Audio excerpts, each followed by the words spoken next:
that have reportedly killed at least 35 people, mostly civilians. This fighting pits our NATO ally, Turkey, against a U.S.-backed proxy group that has been battling ISIS in Syria. Meanwhile, Iran continues to be even more defiant, thumbing its nose at us as it increases those confrontations between their navy and ours that are patrolling the Persian Gulf.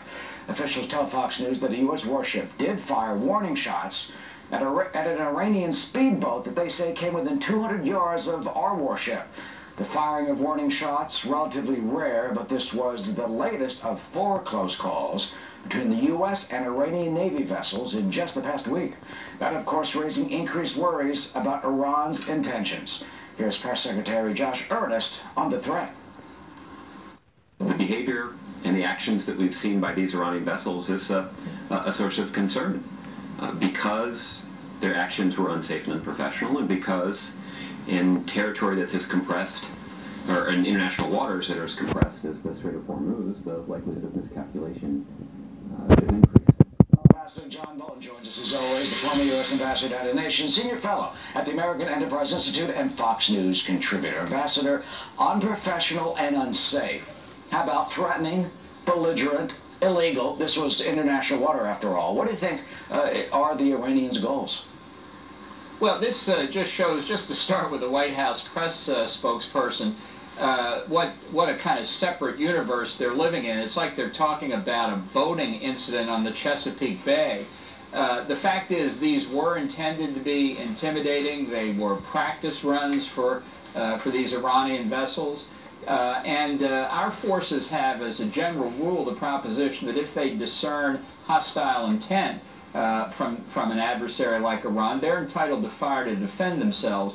So I think we've demonstrated extraordinary restraint. The warning shots fired the other day, obviously the one step above the earlier sending of warnings. But make no mistake, this represents Iran flaunting its position in the Persian Gulf. It's demonstrating that the Iran nuclear deal, now over a year old, has not fundamentally changed Iran's conduct. It's propaganda for the Ayatollahs to show their boats coming up against our destroyers and other craft.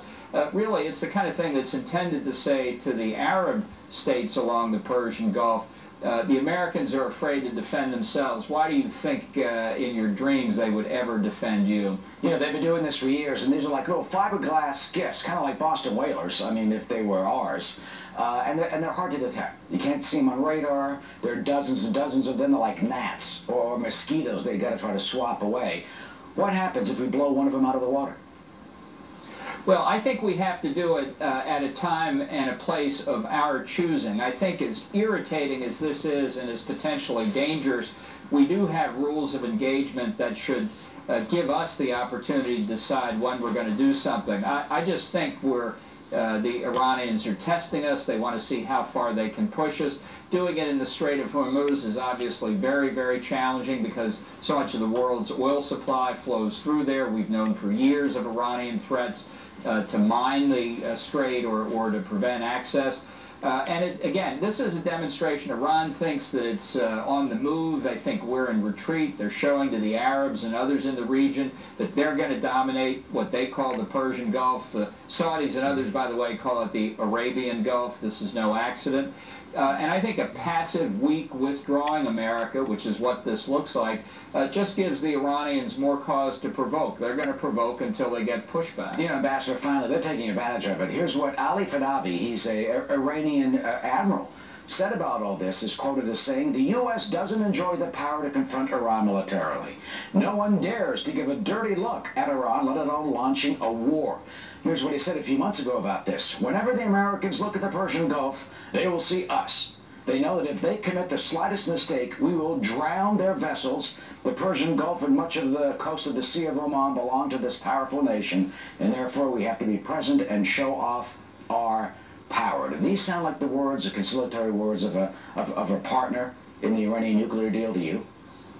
Yeah, I'm just so glad we unfroze $150 billion of their assets and gave them a free road to nuclear weapons and paid money for hostages so we can listen to some punk admiral like this. You know, it sounds like he went to the Kim Jong-il school of propaganda. But I just say, again, we can't let this provoke us unnecessarily. We've got to be the ones who determine there's going to be military action other than our sailors' lives being endangered. We want to do it at a point where we can make the maximum impression on the Iranians. All right, Ambassador, a punk admiral.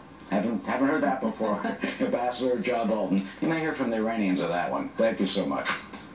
My friends. Thanks, Eric.